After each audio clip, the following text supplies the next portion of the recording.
All right. Welcome, everybody, to Finance Essentials with Danny Hudson.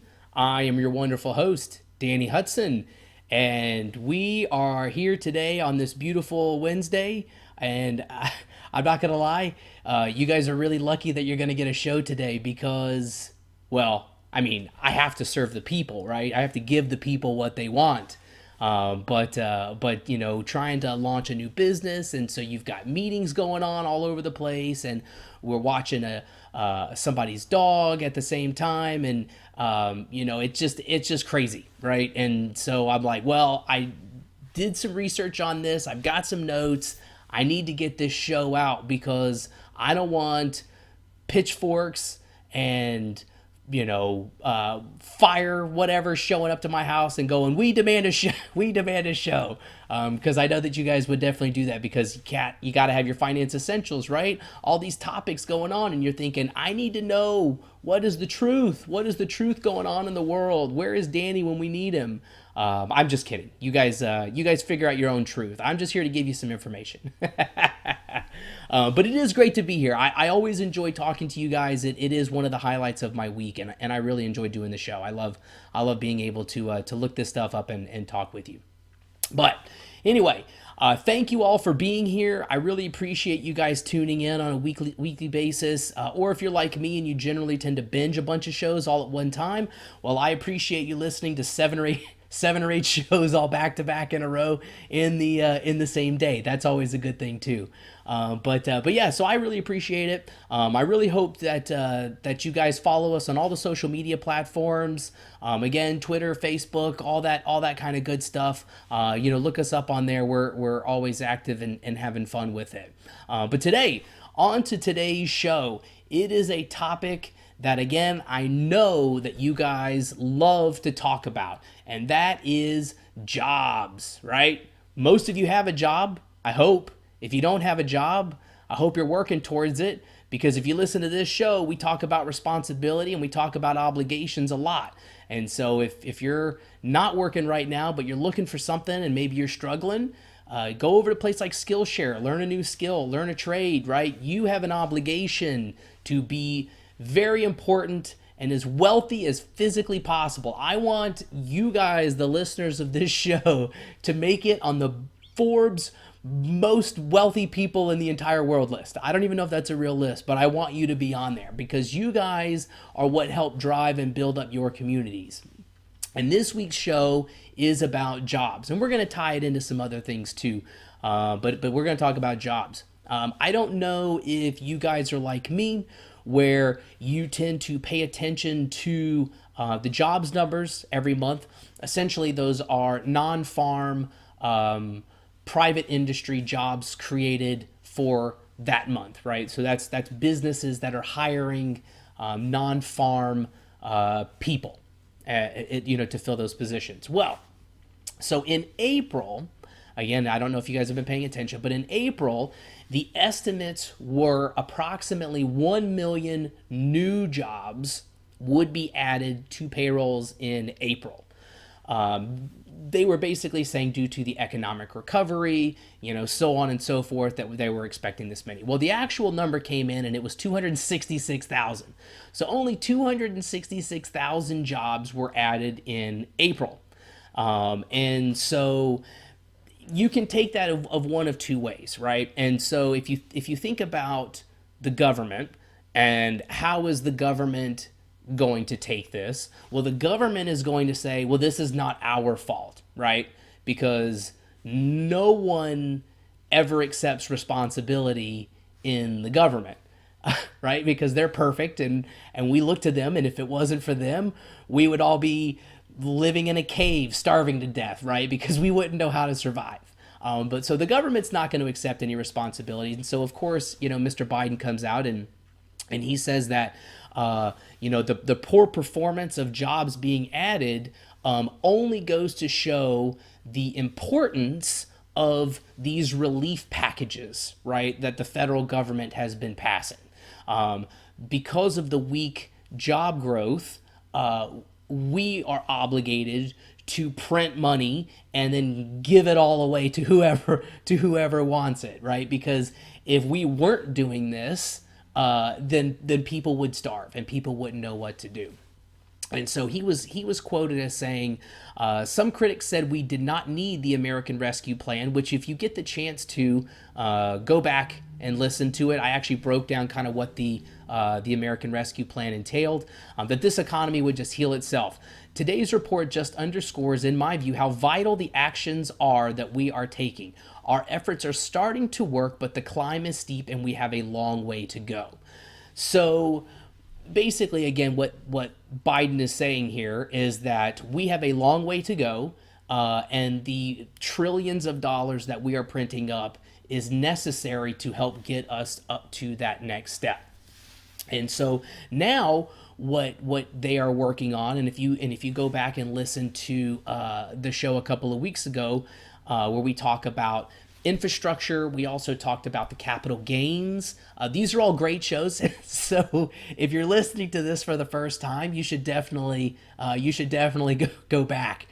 We talked about the American Jobs Plan, right? Which I think at the time we were looking at like $1.5 trillion, maybe $1.8 trillion, somewhere in there, as far as building up this quote unquote infrastructure, where only, I don't even remember what it was, 100 billion, I think, of the 1.5 trillion was actually going to be used for roads and bridges and stuff. But they just changed the definition of whatever infrastructure is.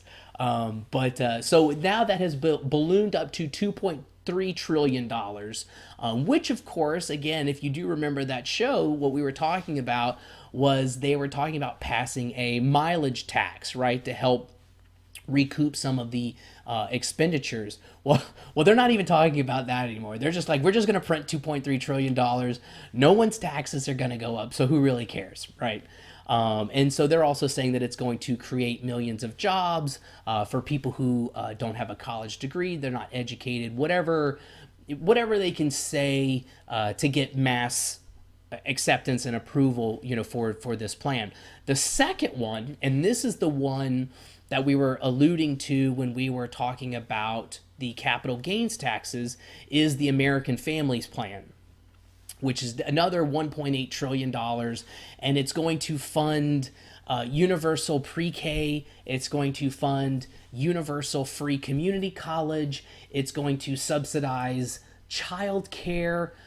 I mean, all of these other things, it is going to subsidize that. And they are going to raise, again, zero dollars to pay for these, but they'll say that they'll find the money, and they will. They'll just find it at Jerome Powell's printing press, and he just is gonna, which I guess they don't even have a printing press anymore, right? They just push a button, and then however many zeros are in a trillion just magically appear on a balance sheet somewhere, and they go, no, it's fine.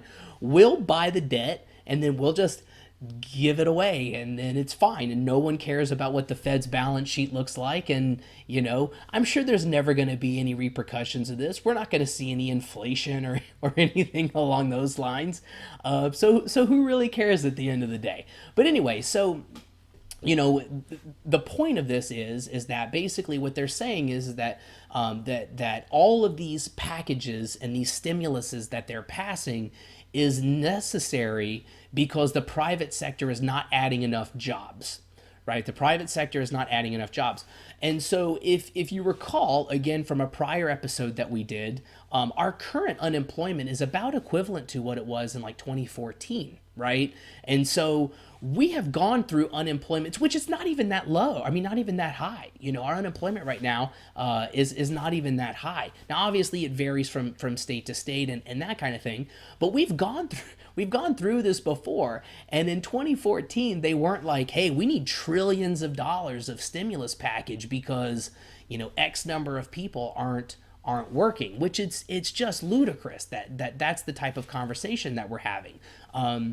But what's going on, though, is if you guys have been paying attention some, is that you're seeing two things that are going on right now. The first one is that a lot of your commodity prices, a lot of your food prices, a lot of those types of things are shooting up in cost.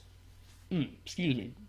which again we also talked about on prior episodes, right? Lumber is way up, concrete is up, even a lot of your precious metals, silver is up, steel is up, all of your foods are way up, corn, wheat, all of that stuff is skyrocketing in terms of cost. And if you too, if you also have followed around as far as some of the news and things like that go, you see that they talk about pent up demand, right? So this pent up demand from stimulus checks that people just kind of stashed away, they didn't use them or whatever. And that when people start getting out more, this money is going to start being spent. And so when we talk about the impacts of printing trillions of dollars, this is what you have happen, right? You have an increase in demand, but yet not an increase in supply. Because as we talked about before, again, using lumber as the example, that lumber price is continuing to climb because more of it's not being produced. But yet we have all of this money, right, that is going to be used for home remodel projects, it's going for additional construction, things along those lines. And so we are seeing an increase in demand while not having an increase in supply. And so that is actually going to be what causes your prices to climb. And then the flip side of it would be the same way, right? So the demand stays the same, but the supply goes up. And so when you're talking about your economic conditions and that kind of thing, that would actually make it for price pressure and bring, your prices down. I think the perfect example of that is things like electronics, right? When flat screen TVs first came out, they're $10,000 or whatever. I mean, I'm making up a number, but they're super expensive, right? And so only the most wealthy people can afford these. The same thing was with personal computers, right? Personal computer comes out and it's $3,000, and that's in 1985. 1985. So $3,000 in 1985 is equivalent to like $4.7 million now. But so only those people could afford it. But again, as the supply goes up, the quality goes up, but the demand, right? You don't have people just popping up out of nowhere. And that never existed before, that's creating additional demand for these. So the demand is relatively flat, the supply goes up, and then therefore the price, it puts downward pressure on price as technology continues to improve and things like that. Well, it's not just on commodities and consumer goods and price, as far as food items, vehicles, things like that. The same can also be said for labor, because and I apologize, I don't recall where I heard this earlier this week, but when somebody was talking about an entrepreneur, right, and how technically or theoretically everyone is an entrepreneur. Some people have a business where they sell a good. Some people have a business where they sell a product or a service. But other people, what they do is they are selling their labor. And so you are the owner of your labor, right? And so you are ownership of your labor, because we believe in self-ownership, right? We believe that we own our body. We believe that we own the labor that we do with our own body. And so you, as an entrepreneur, even if you work for a large business, you still own and you still sell your labor. Now, what's going on right now, though, is that the federal government is offering enhanced unemployment benefits and that kind of thing. I think right now it's up to like an additional $300 a week, something along those lines. That's in the neighborhood. I don't know if it varies by state. I believe that that's a federal amount. And then obviously unemployment will vary from state to state as well. So think about it, where if you're in Washington, I think it was like $450 a week. And then in Florida, it's probably like, I think it's like $275 or $300 a week. And so you get that when you're on unemployment, but then you also get the additional $300 a week from the federal government. And so what you're finding is you're finding that the government has created these artificial barriers for private employment. Now, they deny this, obviously, right? Right, because they don't want to say, well, our policies are bad. But to add a little perspective, there was approximately 1.1 unemployed person for every one job available. So it's not saying that the jobs aren't out there, right? The jobs are out there. What it is that people are not taking them. And a lot of it has to do with the fact, and if a lot of you work in food service, or you work in around a lot of entry level positions and a lot of entry level people, is that it doesn't make sense for these people, and it wouldn't make sense for me either, to take a position where I'm getting reimbursed less and I am selling my product, right, which is my labor, when if I didn't have to do that and I could accept these benefits, then why wouldn't I do that? So what's going on is that there is an abundance of opening positions, the majority of which are not they're not the highest paying, right? You're not moving into the top 1% with the positions that are opening. But a lot of entry level positions, a lot of food service, a lot of hospitality jobs are essentially going unfilled because it doesn't make sense for someone to take that position when they are actually making more money doing nothing. Now, currently the subsidy is expected to fall out in September. So what you will probably find is you will find one of two things. Either one, it gets extended, which is a possibility, or two, you're going to find a bunch of people in September going, oh shit, I need a job because I got rent coming and I'm not getting this extra, 1,200 bucks a month. And so you're finding that people aren't taking these jobs. Now, this had been brought up, right, to Joe Biden, and he's denied it. He's basically said that that's not true. But he did say it, and I wanted to make sure that I got the exact quote because I think the exact quote is very important. And it's he said that if you are receiving unemployment benefits and you are offered a suitable job, you can't refuse that job and keep getting unemployment benefits. Now, what he's basically saying there is that this isn't happening, but if it is happening, or if it were to be happening, if you are offered a suitable job, then you have to take it or you will lose your benefits. The problem with this is, and I mean, there's tons of problems with this, right?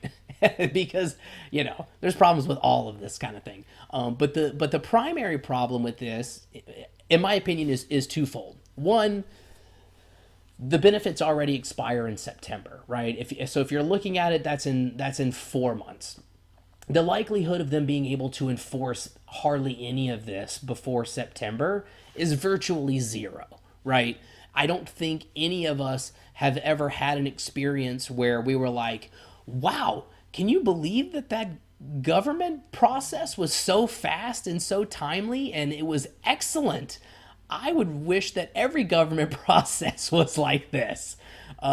You probably haven't. I don't think I ever had. I mean, I did have one experience where I went and got my Tennessee driver's license at the DMV. And when I left, I was like, well, it wasn't that shitty.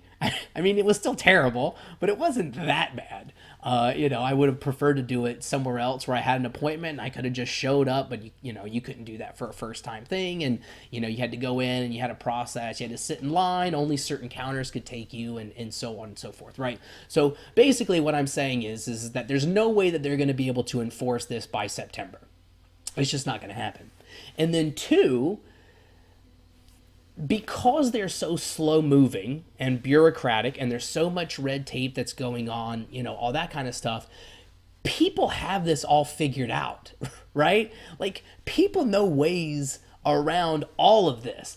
People were gaming this system as soon as it went in. Now, not a lot of people, and I don't want people to think that I think that there are people that are being intentionally malicious, right? I don't think that there are people. I know they exist.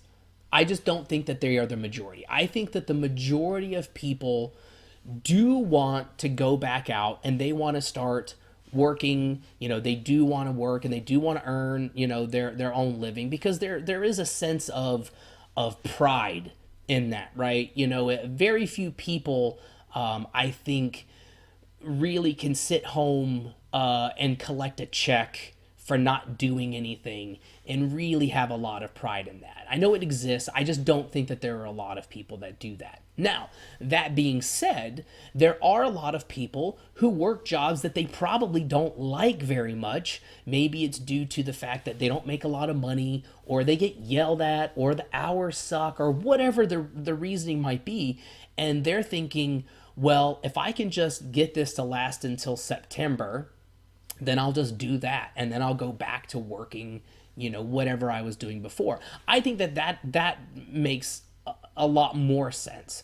But where we're running into problems, though, with that type of a mentality is, again, twofold. One, employers are struggling to be able to fill these positions, right? So what you have is you have a lot of mom and pop, a lot of small businesses who don't necessarily have the resources, the infrastructure. For example, Amazon talks about bumping up their salaries, their minimum salaries, up to $15 an hour. And everybody praises them and says, oh my gosh, Amazon's so great for doing this. Well, not a lot of businesses can do that, especially if you're a small margin mom and pop place, restaurants, that kind of thing.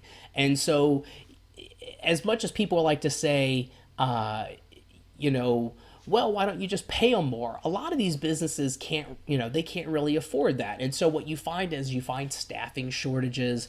I took my oldest son out to eat a couple weeks ago, and they had a sign up that basically said, hey, we apologize for the inconvenience. We don't, we're short staffed right now due to economic conditions. Please be patient. Your food might come out a little slower. Your drinks might get filled a little bit slower, but we're trying our best. And so I think most people can kind of understand. But what's also happening, though, is it's driving companies out of business. There are companies who are unable to provide a service or a good because they are unable to staff what they need to be able to reach those production levels. And so a lot of people are basically saying now, well, why should they get to stay in business if they're going to pay people these substandard wages? What I'm seeing is kind of the overall, not the overall consensus, but there's a very vocal group of people on social media, on places like Twitter, who are essentially attacking these businesses by saying things like, well, that's the free market. If you can't pay people more than unemployment, then you shouldn't operate a business. Or if you can't afford to pay a living wage, then you're a crappy business owner, right? That you're terrible and you don't know how to operate and run a business, and so you shouldn't be able to employ anybody anyway. And it's really discouraging for a lot of people. For example, my friend Chef Andrew Gruel is out in California, and they've had a real shortage with dishwashers. And so, I mean, he's putting up job postings for $22 an hour or whatever for a dishwasher. And they're struggling to be able to fill that role. And of course, what you're finding is you're finding a lot of people that are coming out and saying, well, you're a terrible owner and you're not paying people enough. And if people actually wanted these jobs, then if you just paid more, then they would take them. And I take offense to that.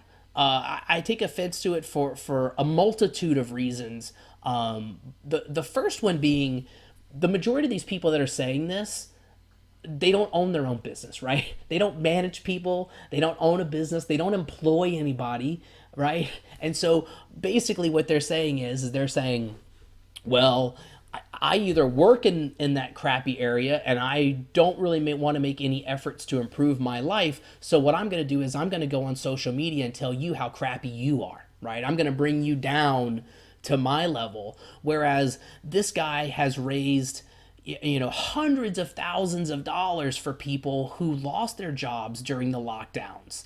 I mean, he helped keep people's lights on. He helped keep people's restaurants open. And these people are coming out and attacking him for saying that he's a terrible he's a terrible business owner, which is just crazy. But the other part and the other argument that they will make is they will say, well, you need to make these jobs worth a living wage, and if you're not going to make them a living wage, then there's no reason that anybody would apply, right? It makes perfect sense that people don't want to be a dishwasher for $22 an hour because it's California and the cost of living is so high. But when you push these people on this concept of a living wage, right? They say, well, it's simple, right? It's super basic. A living wage is an easy concept. Anybody can do it. But you just ask a few questions. And like I mentioned when I spoke with Clint last week, who's the host of the Liberty Lockdown podcast, you ask a few questions and their argument just falls apart. Now, one of the benefits of people being on social media is they can just stop responding, right? You make a point and then they'll go, well, I'm not going to listen to you anymore. I'm not going to worry about it. I'm tired of talking with you, and so I'm just going to ignore everything that you have to say. But those types of points are very interesting. And so what I decided to do was I decided to look up, what is a living wage? I know the living wage is something that I believe Bernie Sanders coined and made pretty popular of a concept. But again, right, this is a finance podcast. We work in dollars, we work in numbers, we work with data. We don't just work with hypothetical, abstract terms that everybody can interpret differently. So I looked up what the definition of a living wage was. And a living wage is defined as a wage sufficient to provide minimally satisfactory living conditions. Now, 99% of the people who advocate for a living wage would look at that and they would read that definition. They would go, yeah, that makes absolutely sense to me. I mean, I don't know why people can't understand that a wage sufficient to provide minimally satisfactory living conditions is not something that every single person should have. And so again, like I said, you just start asking questions, right? And so say, for example, I have 2 kids. And so whenever we're talking about minimally satisfactory living conditions, does that mean that me with a wife and 2 children should have the same living conditions as somebody who is just a single person? I mean, minimally, we could live in a 1-bedroom apartment. Now, it would be uncomfortable and that would kind of suck, but we could do it, right? We could survive. But if you compare the quality of life of 4 people living in a 1-bedroom apartment and a person living alone in a 1-bedroom apartment, the conditions are way different. The same thing could be said where, say, for example, maybe you're an introvert, right? And you don't like living with roommates because you're very set on whatever you do or whatever. If you fall into this living wage category, are you forced to have a roommate? Are you entitled to a 1-bedroom apartment? Should you have to live in a 2-bedroom apartment? Should you have to live in a dorm, right? Where 14 people are all sleeping in the same room, and that's just living, I mean, that's only talking about just living conditions. Again, using the kid as an example, again, I have 2 children, right? And if we're talking about a living wage and minimally satisfactory living conditions, what if I like Manhattan? If I live in Manhattan with my family, and we have a 35th floor condo, is that a same as somebody who lives out in, I mean, I don't even know the burbs, the boroughs that much of New York. We'll say Long Island, right? Should we be forced to have to move out to Long Island, or should we be forced to have to move to like the Bronx or Queens or whatever, where to get to the closest subway station it's 10 blocks? I mean, those aren't equivalent. Should I be forced, should our family be forced to have to live in a neighborhood that has a crappy school district? I mean, again, right? We're talking about minimally satisfactory living conditions, but everybody's priorities are different. That's not the way it works. Come to think about it in terms of food, right? You can live on rice and beans. It's gonna suck, and you probably fart a lot, but you could live on that. You could make do with beans and rice. Or if I have an allergy, right, and I only can have maybe I have celiacs, and so I can't have gluten, right? But I like bread. Now, am I entitled to a $10 loaf of gluten free bread? Which, oh God, I don't know why anybody would eat that anyway. Why anybody would eat that anyway? But do you understand what I'm really trying to drive home here? And the idea behind all of this is that when the government decides to artificially manipulate labor markets, it creates all kinds of problems. And when we talk about things like that, what we're referring to is central planning, right? Central planning will always fail. And it will always fail because a single entity, in this sense, government, does not have the scope, does not have the ability, does not have the knowledge to be able to run anything in a proper, effective way. When we talk about that, we talk about free markets. Free markets and private enterprise is where people see an opportunity and they say, hey, you know what? I can go over here and I can create value, right? I can go over here and create value. So just to give you a little bit of an example here, a little bit of an insight, we're looking at starting up a new business, and I won't go into too many details, but what we're finding is that we don't want to handle a lot of the shipping ourselves. And so it turns out there are companies that are basically fulfillment companies. And they have large warehouses and they have integrated POS systems that work and they integrate in with your website. And so when somebody makes a purchase, it shows up on their side, it shows up on our side. We pay them a commission and then they package it and they mail it and they do all of that kind of stuff. Now, if you go back to a scenario where we're just talking about, well, how do we get meat to a customer? Well, the government will say, well, they got to chop the meat and then they got to have all these approvals and all this kind of stuff, and then they can sell it to a customer. But when you're talking about a private enterprise, people are going to look at that and they're going to go, people don't want to do that. People don't want to go through the process of mailing all these individual items or whatever. That's terrible. What are we going to do? We're going to buy a giant warehouse. We're going to hold all of their inventory. We're going to track it. And we're going to ship it to them. And that's going to be our business. That is going to be how we provide value to these companies. And so, again, what we're seeing here is we're seeing artificial manipulation of labor markets, and small businesses are suffering because of this, right? Because, they're not able to provide the quality of the product, of the service that they want to, but they're also not able to essentially kind of keep production going because costs are also going higher and higher as more and more of this money is being printed. And the people who are trapped in this situation are also not going to come out winning on the other side, right? Because you're talking about millions of people who feel as though their best option at this point in time right now is to not work. Now, again, there's not a lot of jobs out there that are really that fulfilling, but it's very valuable and very important for us to do that.